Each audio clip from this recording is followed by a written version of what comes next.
पूर्व राष्ट्रपति एपीजे अब्दुल कलाम ने कहा था, science is universal but technology must be local. मायने यह कि विज्ञान सार्वभौमिक है लेकिन प्रौद्योगिकी स्थानीय होनी चाहिए। नरेंद्र मोदी ने डॉक्टर कलाम के सिद्धांत को साकार कर दिखाया है। ब्यूरोक्रेसी को नरेंद्र मोदी ने टेक सक्षम और डेटा ड्रिवन बनाया है। उन्होंने शासन प्रशासन में जन कल्याण के कार्यों की रियल टाइम मॉनिटरिंग की आदत डाली। हार्ड टास्क मास्टर कहे जाने वाले पीएम मोदी का अचूक मंत्र है, गवर्नेंस इज डिलीवरी। दुनिया नरेंद्र मोदी के बनाए प्रशासनिक मूल्यों को मानक यूं ही नहीं मानती।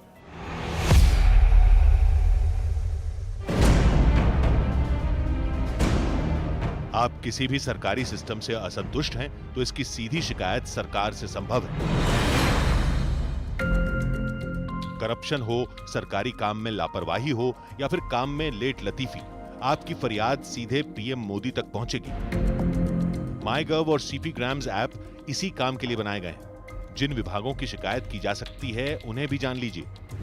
रेलवे, डाक विभाग, बिजली बोर्ड, नगर निगम या पंचायत, पुलिस विभाग, राशन, पीडीएस, सरकारी अस्पताल और स्वास्थ्य सेवाएं और लगभग सभी केंद्रीय और राज्य सरकारों के कार्यालय।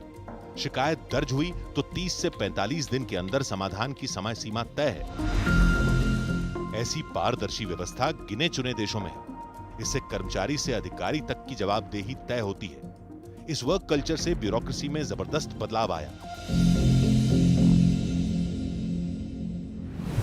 मोदी सरकार ने साल 2015 में प्रगति प्लेटफॉर्म लॉन्च किया, जिसके जरिए प्रधानमंत्री हर महीने सभी राज्यों के मुख्य सचिवों और केंद्र के सचिवों से जुड़ते हैं। PM Modi video conferencing meeting में सभी परियोजनाओं की समीक्षा करते हैं। पीएम मोदी ने सभी मंत्रालयों में फिजिकल फाइलिंग हटवाकर ई फाइल सिस्टम लागू करवा दिया है। मोदी सरकार ने आईएएस, आईपीएस, आईआरएस और अन्य सिविल सेवाओं के लिए ऑनलाइन प्रशिक्षण मंच विकसित करवाया है। साल 2020 में कर्मयोगी भारत मिशन से अफसरों को नई नई स्किल और डेटा हैंडलिंग की ट्रेनिंग भी दी जाती है। देश में बदलाव लाने के लिए जितना महात्म्य नीतियों का है, निर्णयों का है, उतना ही महात्म्य लास्ट माइल डिलीवरी का है। जन सेवा का जितना जुनून उतना ही जन सेवकों की चिंता। पूर्व आईएएस गौरी कुमार बताती हैं कि पीएम मोदी दिन रात देश सेवा में लगे अफसरों का ख्याल कैसे रखते हैं।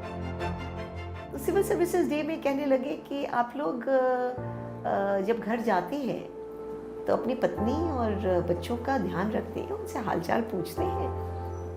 और उसी दिन शाम को एक एट होम होता है जो प्रेसिडेंट देते हैं, तो उसमें सारी पत्नियां जितनी थी वो सब आके इतनी खुश हो गई, कहने लगी कि आज तो पीएम साहब ने ये कहा कि पत्नियों पे ध्यान दें। मोदी सरकार के सभी मंत्रालय मैनेजमेंट इंफॉर्मेशन सिस्टम डैशबोर्ड से लैस हैं, जिनसे डेली मिलने वाले डेटा के आधार पर फैसले लिए जाते हैं। मोदी सरकार प्रतिभा और परिश्रम को पोषण देती। अब सरकार में सिफारिशी लालों की नहीं, श्रमजीवियों को तरक्की मिलती है।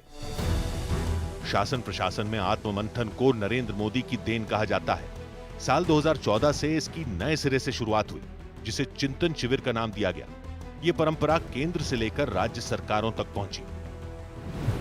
इसमें कैबिनेट मंत्रियों और केंद्रीय सचिवों का चिंतन शिविर, राज्य पुलिस महानिदेशकों का वार्षिक चिंतन शिविर, राज्यों के तमाम मंत्रालयों का चिंतन शिविर, आर्थिक नीतियों पर चिंतन शिविर, G20 से पहले वैश्विक कूटनीति पर चिंतन बैठकें जैसी दर्जनों पहल शामिल हैं।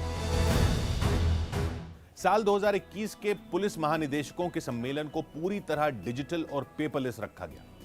पीएम मोदी ने एक राष्ट्र एक वर्दी का विचार लखनऊ के चिंतन शिविर में दिया था। ऐसे ही जब वो गुजरात में मुख्यमंत्री थे तब हर सोमवार पूरे सिस्टम को कठिन परीक्षा से गुजरना होता था। गुजरात में मुख्यमंत्री नरेंद्र मोदी ने सीएम डैशबोर्ड बनवाया था, जहां सभी जिलाधिकारियों को परफॉर्मेंस रिपोर्ट देनी होती थी। मुख्यमंत्री कार्यालय में जनता की शिकायतों का ऑनलाइन समाधान हर सोमवार को होता था। नरेंद्र मोदी ने भूमि उपयोग, सिंचाई, शिक्षा और स्वास्थ्य विभागों को ट्रैकिंग सिस्टम से जोड़ा था। मुख्यमंत्री नरेंद्र मोदी ने फाइलें स्कैन करने और डिजिटल सिग्नेचर के जरिए भेजने की प्रथा शुरू की। नरेंद्र मोदी ने जिन फॉर्मूलों को गुजरात में मुख्यमंत्री रहते जांचा, परखा और आजमाया, उन्हें प्रधानमंत्री बनने के बाद भी इस्तेमाल किया। जिससे उनकी सरकार पर लोगों का भरोसा कायम है। पीएम मोदी पर न्यूज 18 की खास सीरीज जारी है।